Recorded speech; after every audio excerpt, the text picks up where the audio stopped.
That was a fine house we had tonight, Adolf. Let's hope it keeps up all season. You're right, Max. I'm glad to know that there are people who still like good music instead of that boop-de-boop and hotshot business we hear every place. That sounds like you've got a radio in the house. I have. And children, too.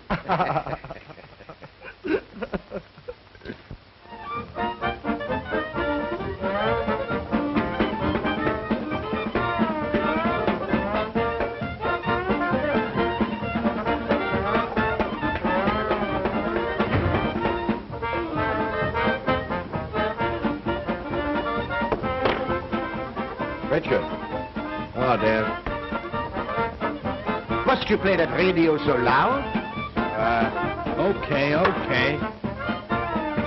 Every time you come in, I've got to turn the radio off. If you wanted it just for an ornament, you could have saved yourself some money and bought a hat rack.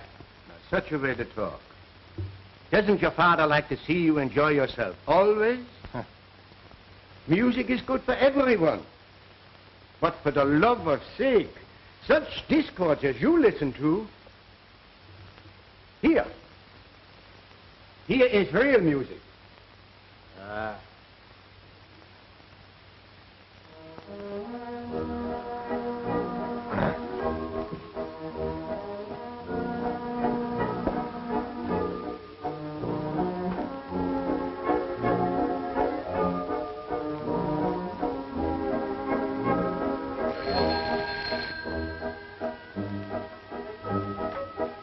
Hello? Who? Oh, just a minute, please. Paula? Yes. Telephone. All right.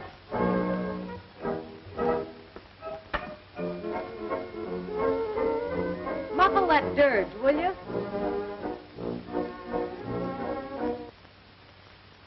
Hello? Oh, Michael. I'll be right down. Don't be so impatient, darling. I thought only taxis had meters. It's never too late for champagne and orchids. Okay, darling. Paula, it is almost midnight. I don't like you should go out so late. Any time is the right time for a good time. You've got your slippers, your violins, and your symphony records. Why should I stick around? Listen, Paula.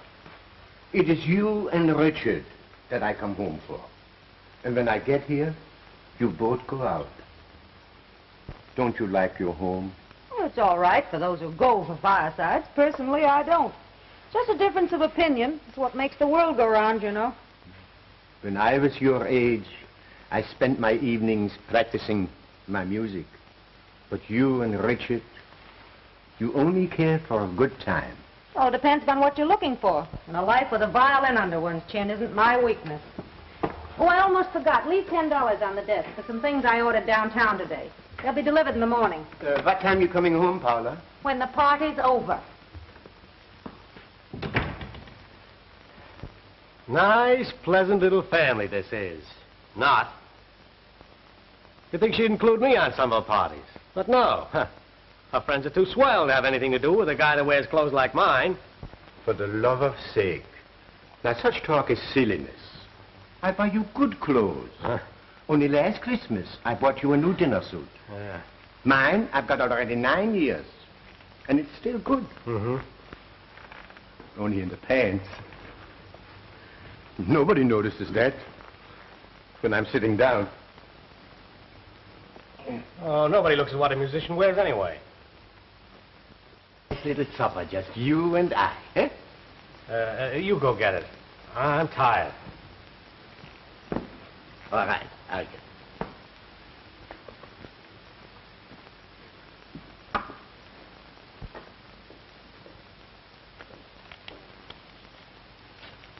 Richard, you should have seen the crowd at our concert tonight. We played Offenbach's Orpheus and Hades. That's my favorite overture, you know. The boys all wanted me to go to Toroni's with them. But not Adolf.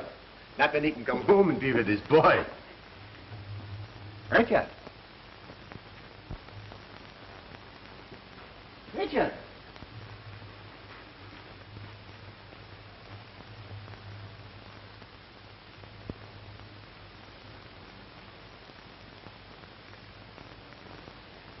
Richard.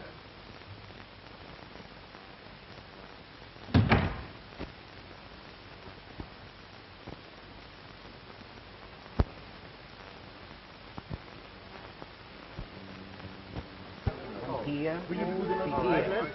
Thank you. 1, 2. Well, how did you like your last guest conductor? He's like all the Russian maestros. Just a contortionist. And besides, he favored the hobos. Rossini is hard to please. Buhakov is a splendid conductor. We played Orpheus and Hades beautifully. You are always faithful to that overture, aren't you, Adolf?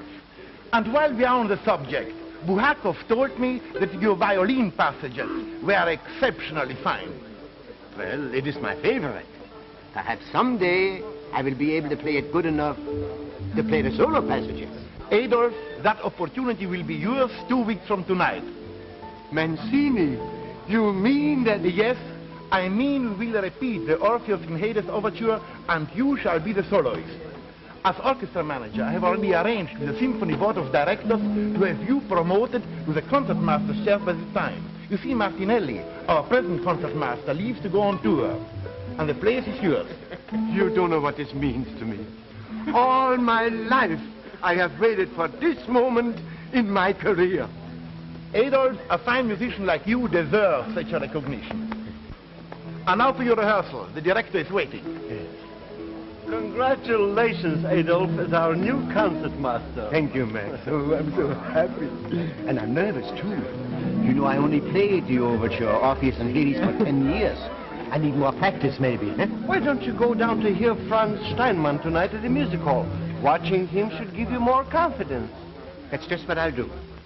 Listening to the greatest violinist in the world should be enough inspiration. I should say so.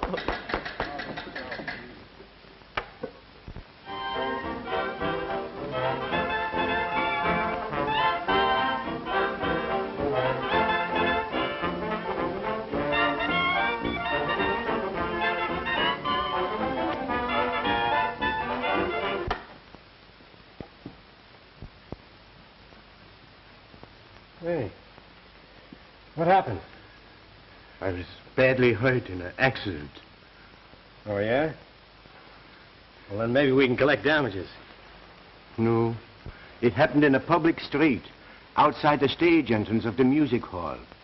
You see, there was a big crowd, and they all wanted to get close to that great violinist, Steinman. The people was very rough, and I was pushed through a window.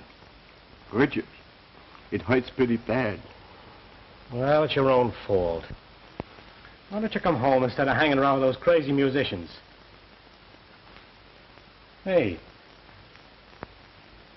you won't be able to play now, will you? Well, not for a little while, but don't you worry. Everything will be all right. Do me a favor, Richard. Get me a little schnapps. I feel a little dizzy.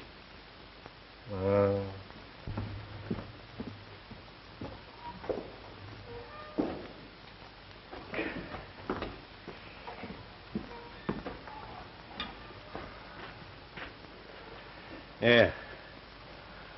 Thank you. Ah, this is terrible. Say, suppose you lose your job on account of being laid up. How are we going to live? For the love of sake. That seems to bother you quite a lot, doesn't it? Look in the desk and get me my bank statement. And read me the balance.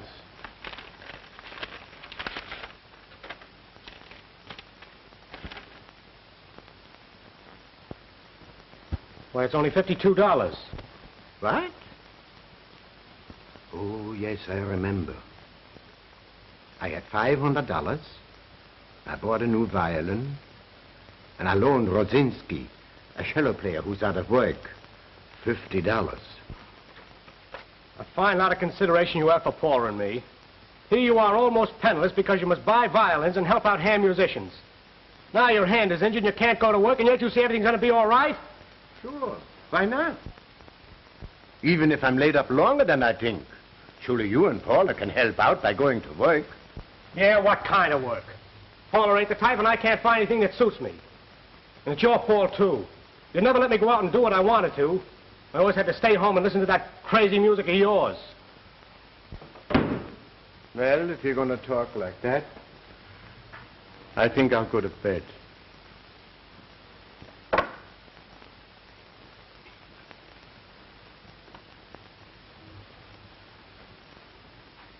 Tell Paula I want to see her when she comes in.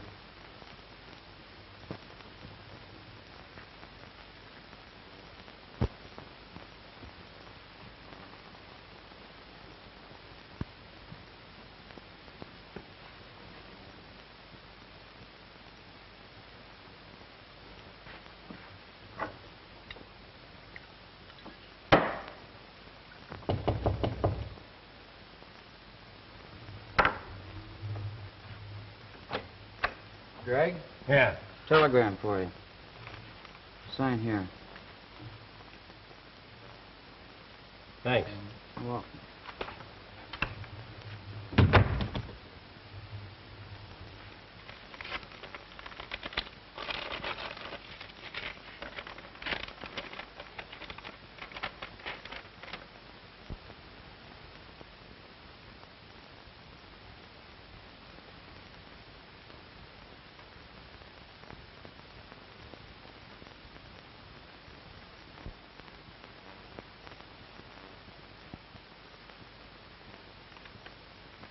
Yeah.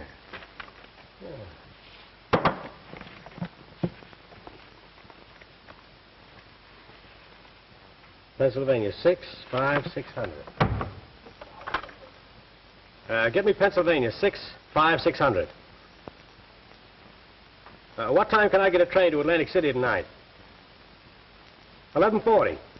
Thanks.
My Paula, gone.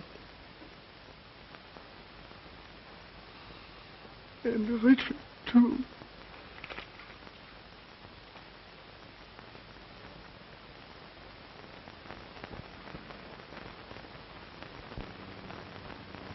Well, Mr. Grieve, this is the final bandage. Now we shall see how you have mended the past 2 weeks.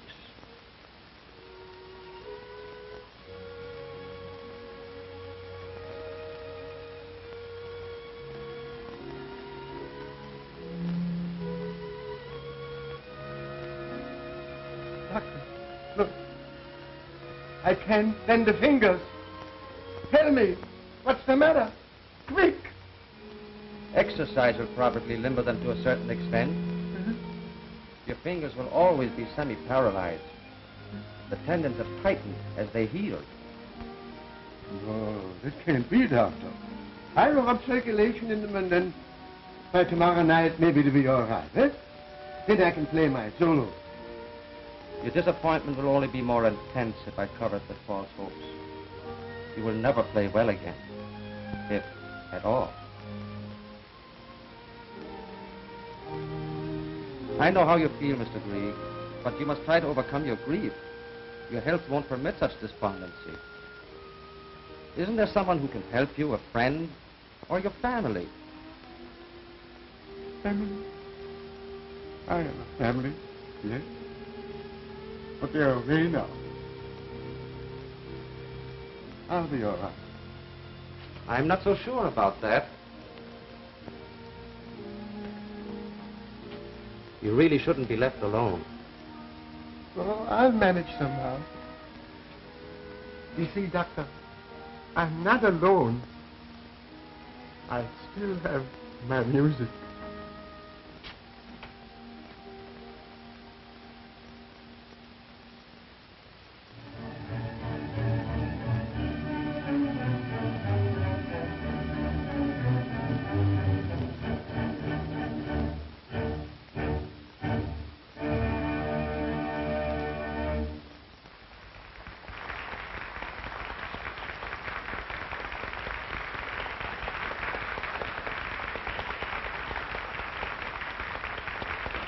Ah, Adolf. I'm so glad to see you. You heard the concert? Yes. It was good. But between us, I would have given anything in the world if you had been in the soloist chair where you belong. Yes. Ah, Mancini, you would say that just to make me feel good. Because you're my friend. Well, it was good to listen. That's all I can do now. You have been with us for years. To see you leaving now is like losing the melody of a fine overture. Your hand is permanently injured. Well, that's what the doctor said. But look at the fingers. See? They move a little. Maybe with a little practice, eh? Wait, I'll show you.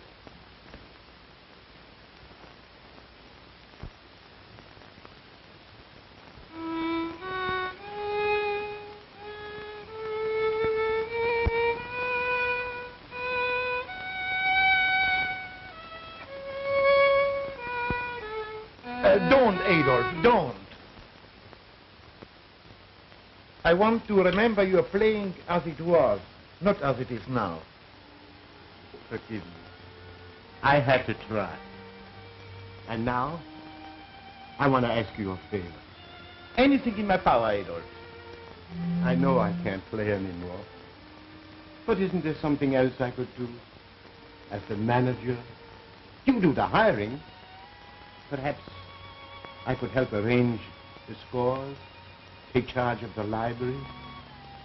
Anything you wish to give me. I wonder why we always must disappoint our friends when they need us. You asked me something I would give you in a second, if I could. But Adolf, I can't. There are no vacancies. I cannot throw men deliberately out of work, even if I wanted to. Perhaps later we'll find a place. Yes. Perhaps I'll find something else. I'm sure you can. just on your reputation. And in the meantime, won't you accept this? Just as a loan from the orchestra and myself. No, Mancini. I appreciate that, but I couldn't. No. I'm not worried. My family, you know, they won't let me want for anything. Adolf, your faith is as beautiful as your music. Don't ever lose either. My music is my faith.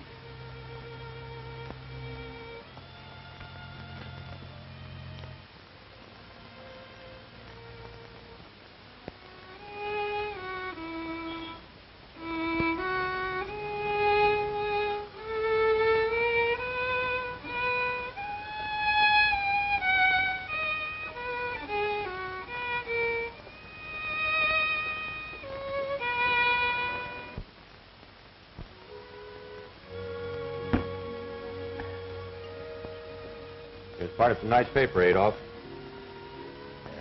The society column. That holds no news for me. Me neither. Huh? Thanks. Good night. Good night.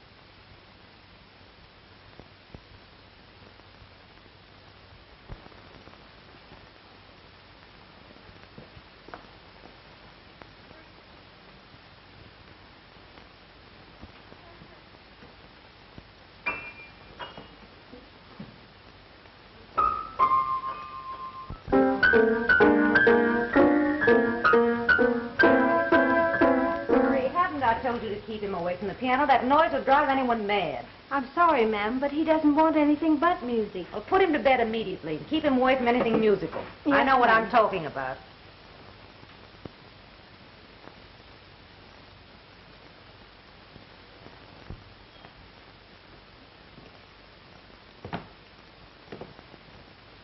Where's the baby?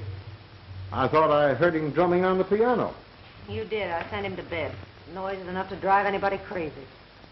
To bed? Wait. You mean to say you sent Carl off without letting me say goodnight to him? Why? He's not old enough to understand you anyway. But you are. Paula, you're about as selfish and shallow as anyone could be. That isn't the opinion you expressed when I was unavailable. Naturally. I only knew a false charm, a less intimate side of you then. At that time, you still had a husband to acquire. That's merely a crude way of boasting about yourself. Candidly, I may be as disappointed as you are. I'm young and you're, well, uninteresting. I see no reason for showing a charm and happiness I don't feel. You going to the concert this evening? Yes, worse luck. It's too late to stop the clocks from calling for us now. Well, at any rate, their presence will guarantee a pleasant evening. Yes. I talked to him at lunch at the club today. Seems that Mrs. Clark is thinking of filing suit for divorce. I've never seen him in such high spirits before.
Mazzini, you come to my house tonight, eh? And my daughter Carmen will have on the pesto on the table, will make the mouth glad to open.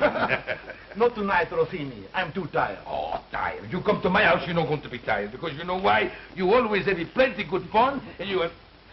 Oh, look. Poor man. He's a musician, too. Excuse me, mister. Dio mio. It's Adolf. Good heavens. It is Adolf. Oh, help him up, poor man. Mancini. Rossini. Oh, it is good to see you. Adolf. Why? You are shaking. I changed my mind. Both Adolf and I will accept your invitation for supper tonight. Good. No. I must go. Oh, nothing of the sort. We haven't seen you in years. What? You would refuse Rossini? Why, it's the reunion for everybody. Come, we go. We go. E quando Ramiro... Ah, Carmen. Yes, Daddy? More vino, eh? Presto, presto. Adolf, where are you living? Uptown. Way uptown. Why don't you move down here with us? All you get uptown is the noise of the streetcars and peddlers. Down here we have nothing but music, except when your friend plays the saxophone upstairs. He says the same thing about your trombone playing. How would you like to stay down here with Rossini tonight? You look very tired, Adolf. And tomorrow we could spend the day together with our music, eh? Sure, why you no sleep down here tonight? I got plenty room. Come on, I show you. Well, I am a little tired. And if I can stay here, I think I'll go to bed now. Huh? Good night, Adolf. And we see you tomorrow. Sure, we see him tomorrow. You know, I wear the nightshirts. You'll find them in the drawer. They're better than pajamas. More room and no buttons. Good night, Adolf. Good night.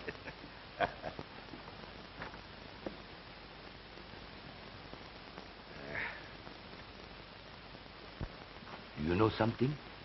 I don't think he's got a home. Never do I.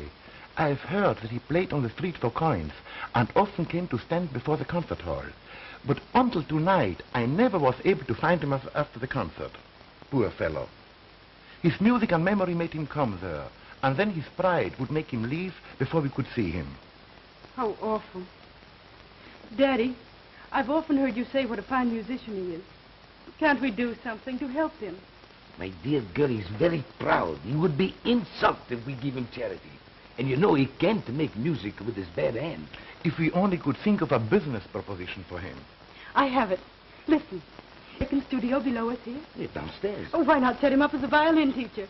He wouldn't have to play much himself, and I'm sure we could find some pupils. Two of the children Daddy teaches the trombone to. It's an idea. Oh, it's great. Practically perfect. I am sure he would accept it if he thought he could pay us back. You know, as a business proposition, not as a charity.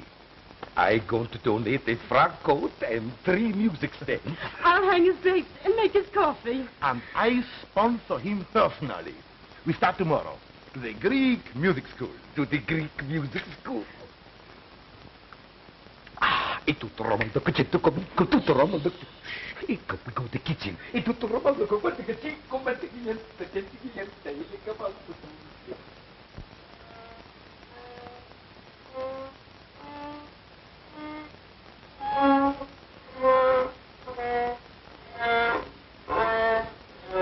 Young man, you will never learn to play the violin by looking out the window.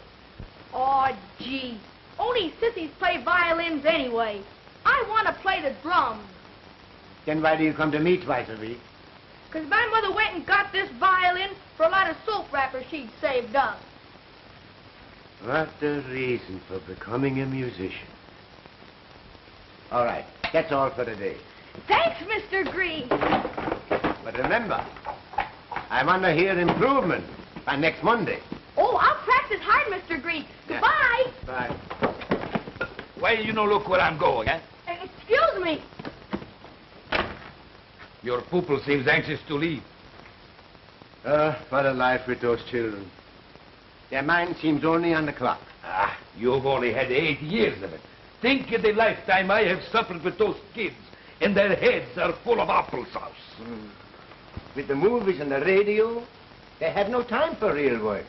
Yeah, how many pupils you have now? 24. I had one more, but he's now in reform school. Say, how do you get your pupils to practice? Mine pay no attention to me. You see, the trombone is a grand horn. And the harder you blow, the louder she is. So I say to my pupils, you know, as all children love a noise, blow hard, because someone will hear and say, there's a musician. He can't miss. You know, they practice so much, they go deaf from their own noise. So is everybody else. When you give lessons, it sounds like a boiler factory. Oh, is that so? You don't think that Rossini is a great musician, eh? No. Well, I tell you something. Once I sailed to South America for a concert tour. And a big fog come at sea. Who do you think saved the ship? Who? I don't know. Who? Me, Rossini. The captain, he come to me personal. He says, Rossini, go on the bridge and play your trombone till the fog she go away. Could a violin be so tremendous? No. But a foghorn could. Well, of course it... I laugh, too.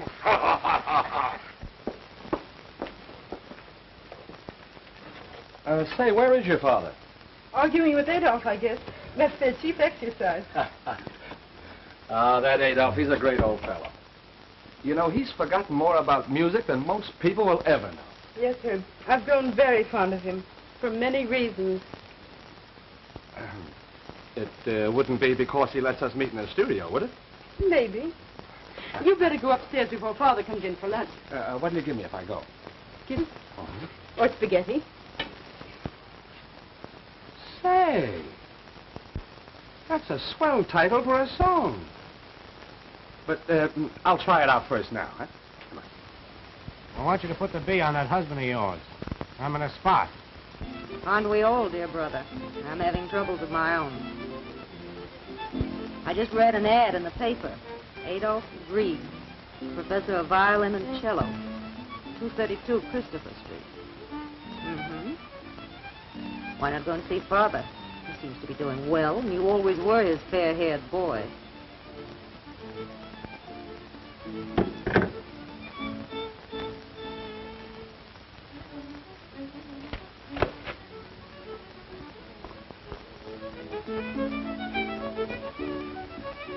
Carl. Yes, Mother. We won't need your services any longer. You may go.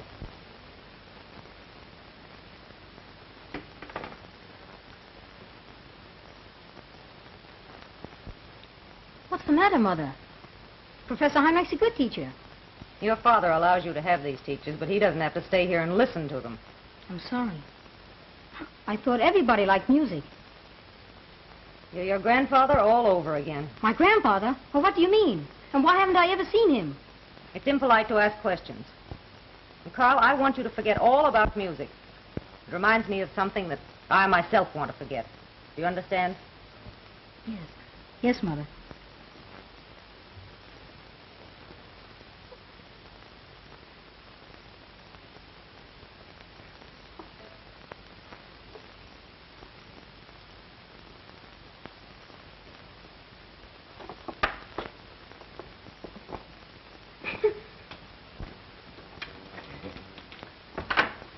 Excuse me for being so long at the telephone. Now we begin the lesson. Today we play Rubinstein's Melody in F. I'll show you how it goes. No chewing gum, please.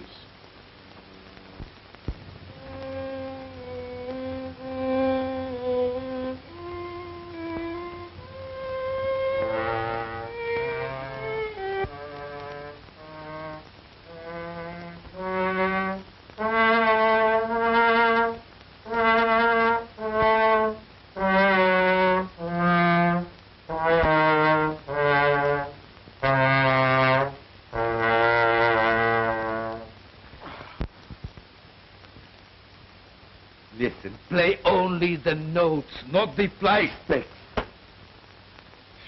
Now you listen to Rossini. Today we're going to play Rubinstein's melody in Hess.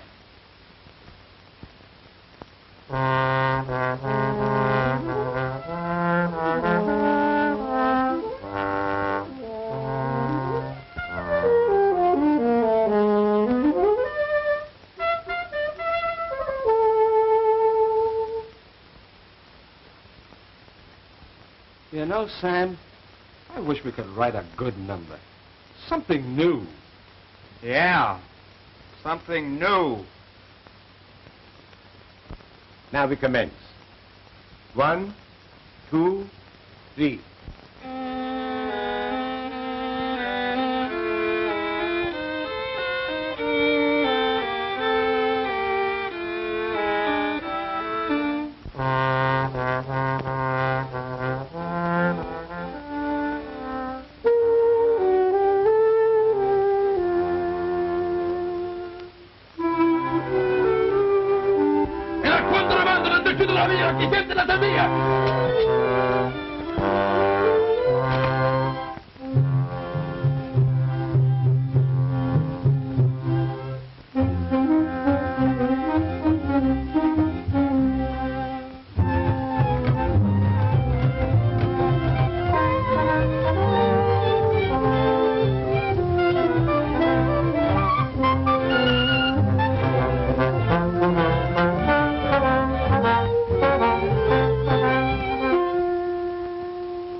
Of this.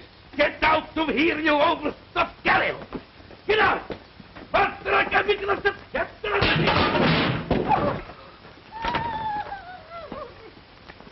Boy, what a melody. And to think the old boys downstairs started it. Say, wait here. I'm going down and compliment Rossini. That'll be all for today. Thank you for loaning me a violin, Professor. Mine will be fixed in time for the next lesson. Oh, that's nice. Oh. Goodbye. Goodbye. Bye, Professor Peak. Goodbye. Bye. Bye.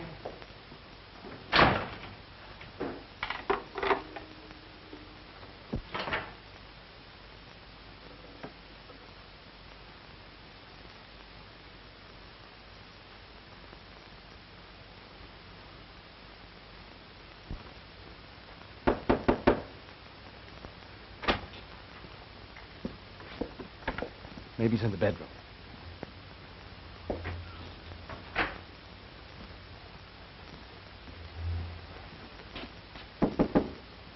Mr. Gregg. Yes? You have company.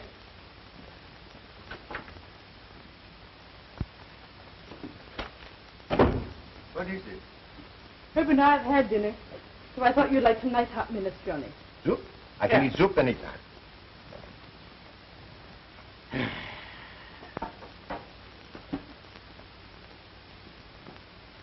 Hey, what's the matter here? You look kind of tired. Well, my pupils were very trying today. I try to teach them classic and they want to play jazz. It seems nobody likes the old music anymore. What did you run into? Oh, another music teacher who shares your sentiments. Yeah? Only he hit you with a trombone to prove it. Where is he? Daddy's cooling off at the concert hall.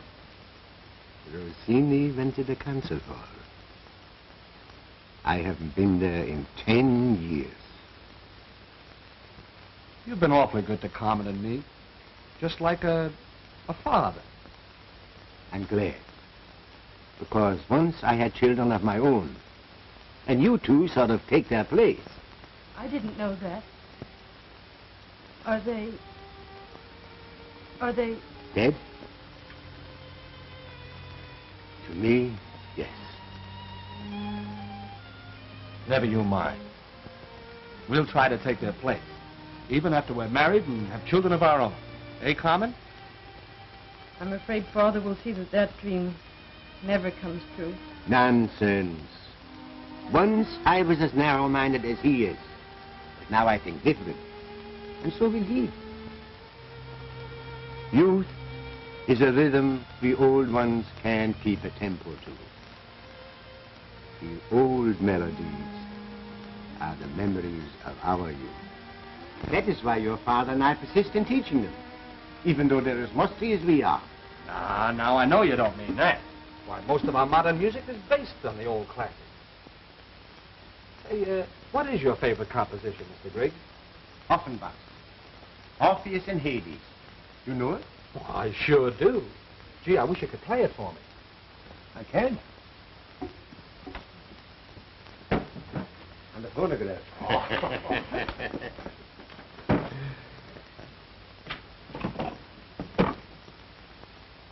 I haven't played that symphony for a long time. Start it.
Hello, Pop. Richard, come in. Come in. Well, nice little layout you got here. My, it's been a long time since I've seen you. Uh-huh. Where have you been? It'd be easy to tell you where I haven't been. Are you in business? Well, right now I'm looking over the field. I'm, sort of a promoter. Promoter? Yeah. I develop angles, work out little money-making details. You don't say. I knew you'd make good someday. Sit down here and tell your father all about it. Tell me, what are you promotioning? Well, I got something big coming up. Yeah? I saw your music school ad in the paper. Thought I'd sort of drop around and use your place for an address. Uh-huh. You know, a man like me needs a good, respectable setup. True. Besides, you and I should see more of each other than we have. You're right. Well, you know, my boy, my home is always yours. 8 years I've had this music school. I haven't made much money, but it's a living, and you can share it as long as you like.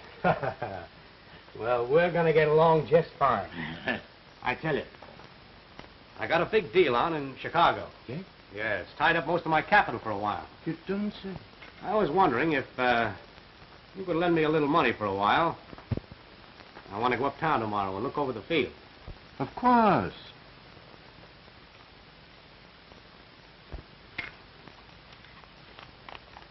Is that enough? Sure. I'll let you know if I need any more. That's all right. Now, tell you what, you sit here, and I'll make some Liederkranz sandwiches and get some beer, and then we'll have a nice little talk, eh?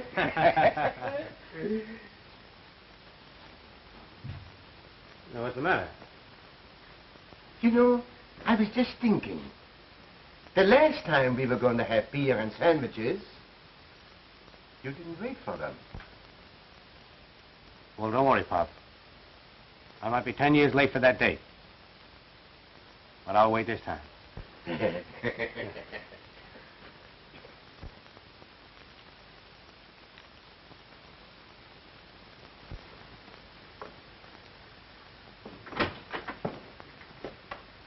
Good morning, Richard. Oh, hello, Pop. Good morning, Miss Rosini.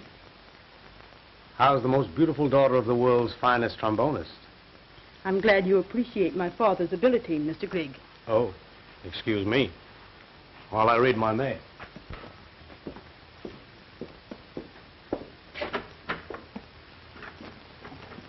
I can't understand why Richard gets so much mail. Perhaps they're from admirers. What? Nothing. Richard makes a lot of money, doesn't he? Well, he doesn't tell me much. He has an office uptown where he promotes things. He's a smart boy, Carmen. I'm glad you're proud of him. You deserve a lot of happiness. Here comes one of my pupils. Good morning, Professor. Good morning, Sidney. I'll leave you two to the mysteries of the violin. Come in, Sidney.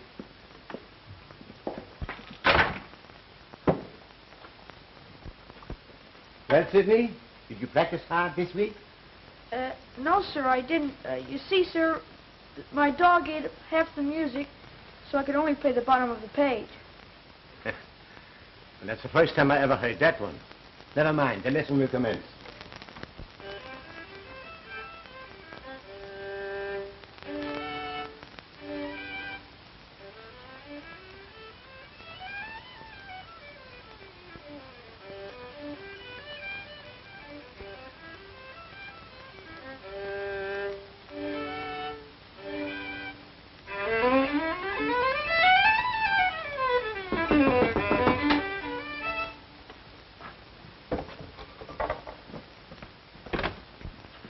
Yes? Are you Mr. Richard Grigg? Well, I'm his father. What is it you wish? We're friends of his. We'd like to see him privately. Yes? Come in. Thank Come you. inside. You run along, Sidney. Come back the same time tomorrow. I always like to meet my son's friend. He's a fine boy. Yes, and clever, too.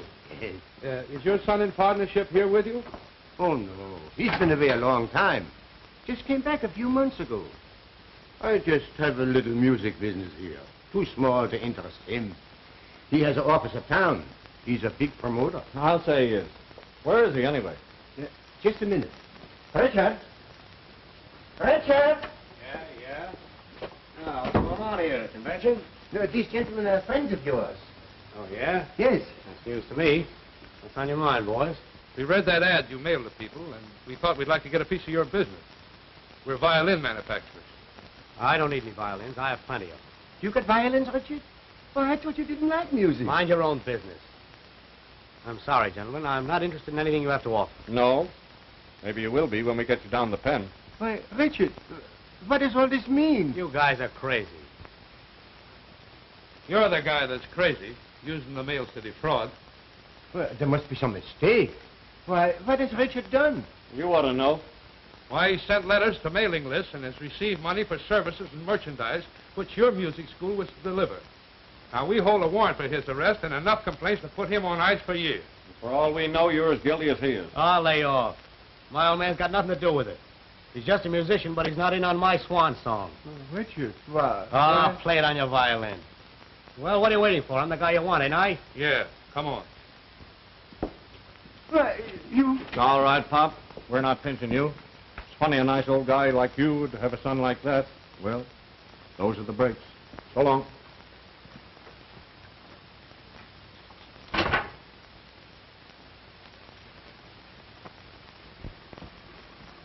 Your morning paper, sir. Oh, thank you.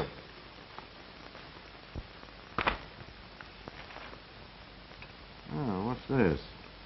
Richard Grigg, brother-in-law of Michael Rupert, prominent manufacturer, was yesterday arrested by federal authorities on a charge of using the mails to defraud in a get-rich-quick scheme. Well, that just about breaks the camel's back. I'm sorry. Can I help what my brother does? What's the matter, Daddy? Carl, will you leave the room, please? I want to talk to your mother. Yes, sir. Excuse me, Mother. But it has made me reach a decision that has long been in my mind. I want a separation.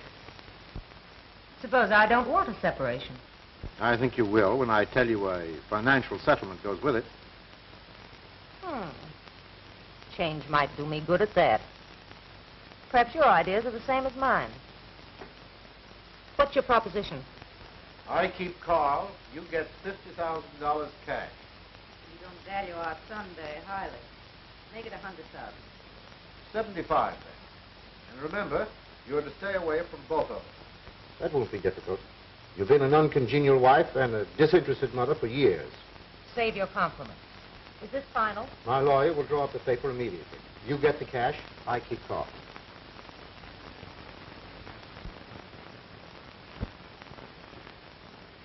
Mary, I'm going away on an extended business trip.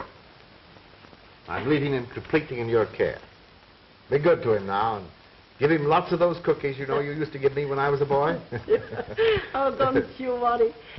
Your old nurse knew how to make a good man out of you. Carl and I, we will get along fine together, won't we, Carl? Yes, Mary. Yes. But gee, Dad, I wish you didn't have to go away. Well, I feel the same way, son. But after all, it's business. I'll write you often. And mind you behave. Yes, sir. Now then, you run along because I want to talk to Mary. Yes, those cookies we just talked about. It's in the kitchen on the left shelf. Go ahead. Goodbye, Dad. Goodbye, son.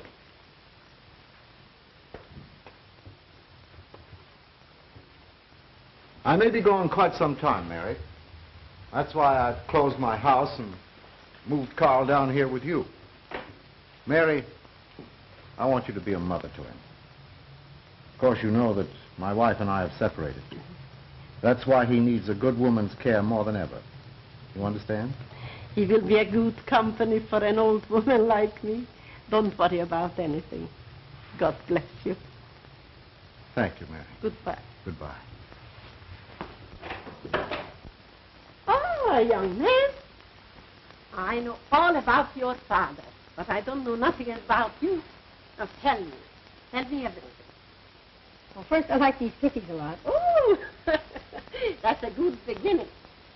And I think I like living down here. Mm-hmm. It's old and funny looking. Just like, what's next? I'm 10 going on 11. I like music. And I can play both the violin and the piano. Oh, that's fine. Music is good for everybody. You play well? My music teacher said I played very well. But my mother always made me stop. Of course, she said it was just noise. So, well, we attend to that. Tomorrow we will get a new music master. And we will find out for sure. And I know a fine one, just for the violin. Gee, really? I think I like you an awful lot.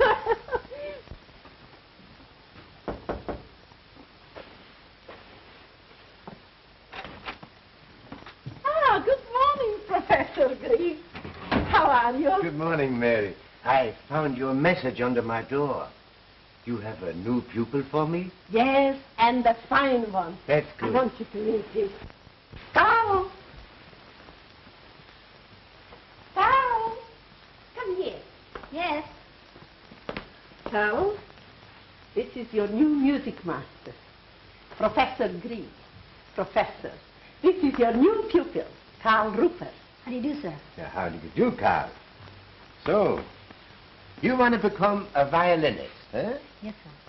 Well, have you had lessons before? Oh, yes, sir. Many of them. And I practiced all the time. That is, when I was allowed to. Well, that's fine. Now, suppose you play me something before we begin the lesson, huh? Yes, sir. Go ahead.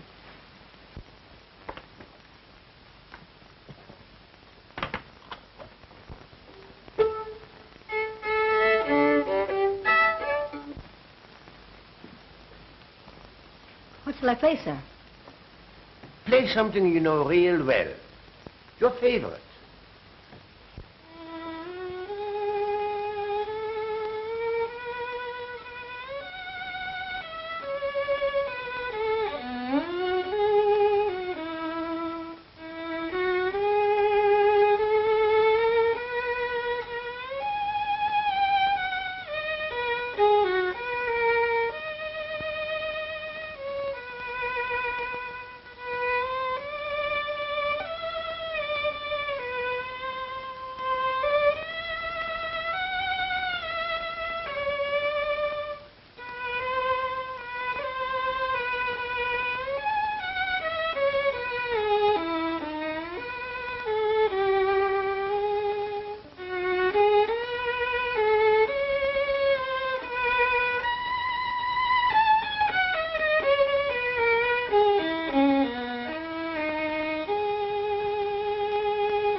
like it, sir? It's my favorite. Carl, you played it beautifully. My boy, you have the feeling and ability to become a great musician. And maybe someday old Adolf will make you famous. But it means work. Hard work.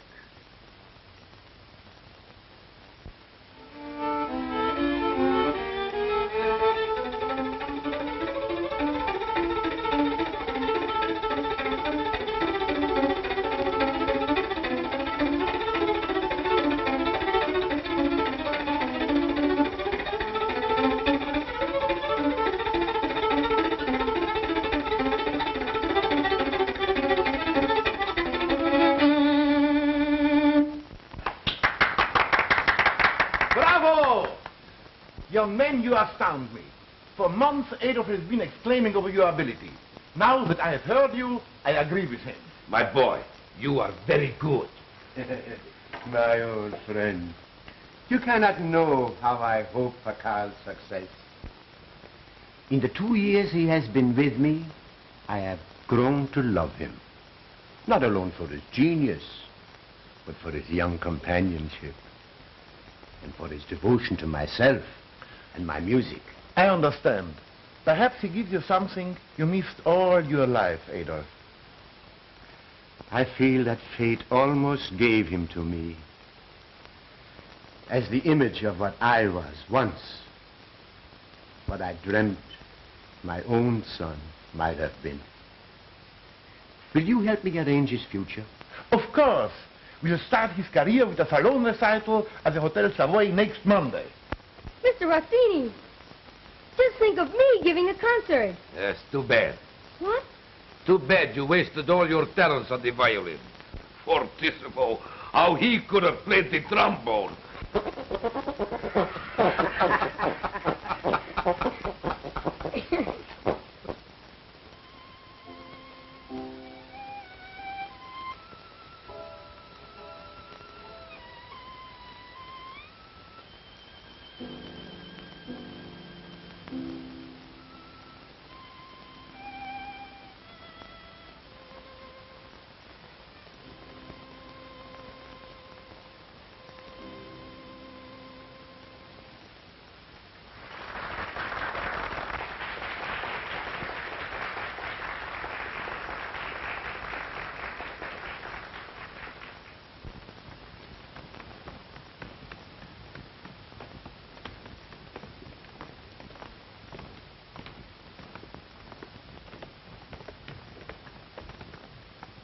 That boy has a world of talent.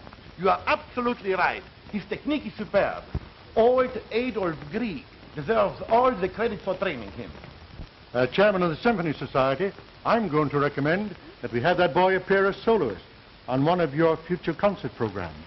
I thought you wanted Carl. What a future of fame and wealth that lad can count on. Oh, here he comes now with Adolf.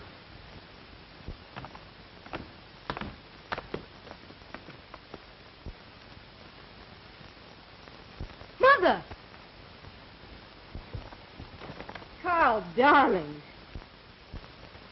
Paula. Paula. And Father, well, what a reunion. What did he call you? Well, he called me Mother. Carl's your grandson. Professor Grieg is my grandfather? Gosh, if I had my choice, you're just the one I'd pick. Carl. Carl. I can hardly believe it. For 2 years, day after day, I have been with my own grandson and didn't even know it.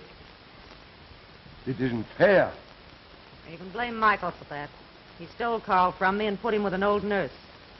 Well, I didn't know where he was. I haven't seen him until now. Carl, darling. My daughter, my grandson, all in one day. It is almost too much for an old man like me. Congratulations to both. getting a grandfather and a great music teacher. Now that I know your relationship, I understand where your genius comes from. Oh, Mancini. I just told Mr. Mancini to engage you as soloist for a coming concert of the Cosmopolitan Symphony Orchestra. Congratulations. Oh, thank you, sir. Pardon us. Mr. Rogers and I will go now and arrange all the details. Carl. Carl. Did you hear what they said? I'm so happy, Grandpa. Now I know I did everything you asked and studied so hard. I'm you, I guess. Carl, you're not going to play that concert. You're coming home with Mother. Then we're going to Europe where you can have the best training before you make public appearances. But, Mother... Paula, you can't do this. Remember, he's mine, too. He's my grandson. My prodigy. I heard them say what Carl's future will be. And he will not appear until he's been schooled by the best masters. Too many careers have been ruined by hate. After all, I have as much interest in his success as you have, you know. Come along, Carl. You can see your grandfather later. Please, Paula. Don't take Carl away from me. You'll see him again before we leave for Europe. Come on, Carl. Come on, dear. Sorry I'm late, Paula. Shall we grab a cocktail?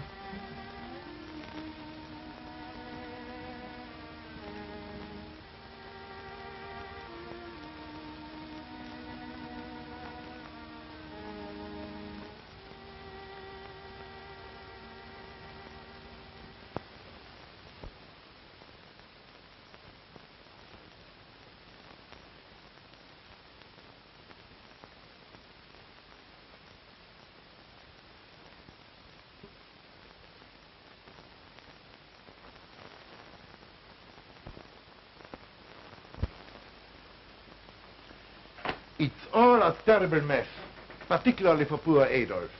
Yes. She tried to take Carl to Europe, but the husband stopped her.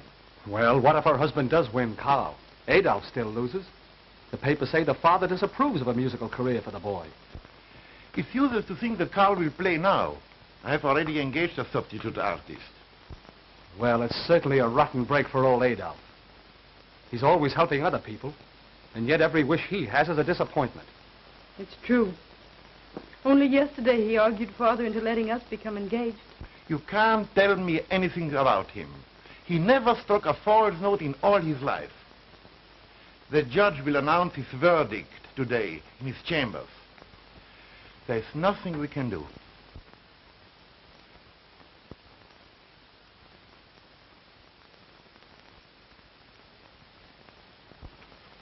After careful consideration of the testimony and argument of counsel presented in the case of Paula Rupert versus Michael Rupert, regarding the custody of their son, one Carl Rupert, aged 12, the defendant alleges, and by documentary proof establishes, that the plaintiff accepted a financial settlement in return for relinquishing the rights to the son's custody.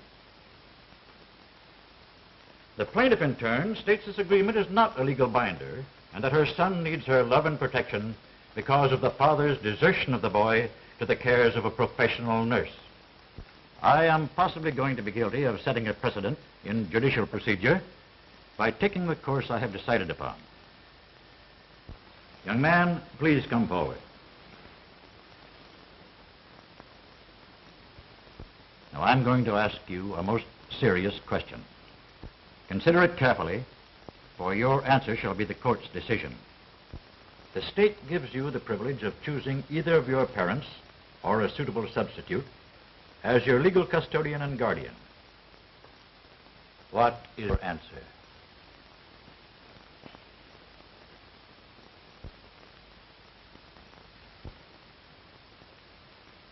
Why, I choose my grandfather, Adolf Grieg.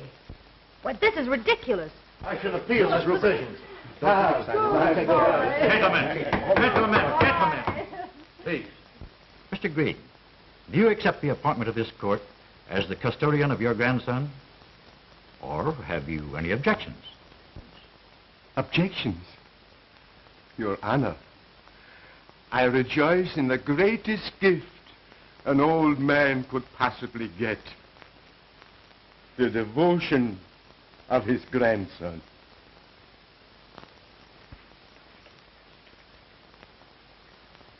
Please, Your Honor, would you excuse me now? I must practice my music because tonight I play with my grandfather's old symphony orchestra. You are both dismissed. You see, Mary? He's going to play the concert after all. Yes, I'm going to get the dinner ready. No dinner. He plays better on an empty stomach. No, we won't eat.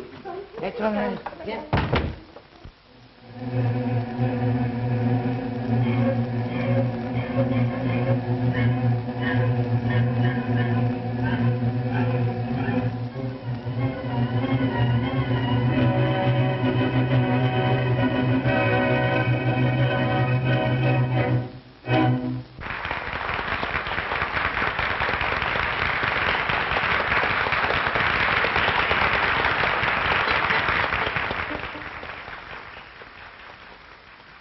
Al, my boy, all my life I have longed to do what you are going to do. The opportunity was denied me. Now you have a chance. Show them what we can do. All right, Grandpa.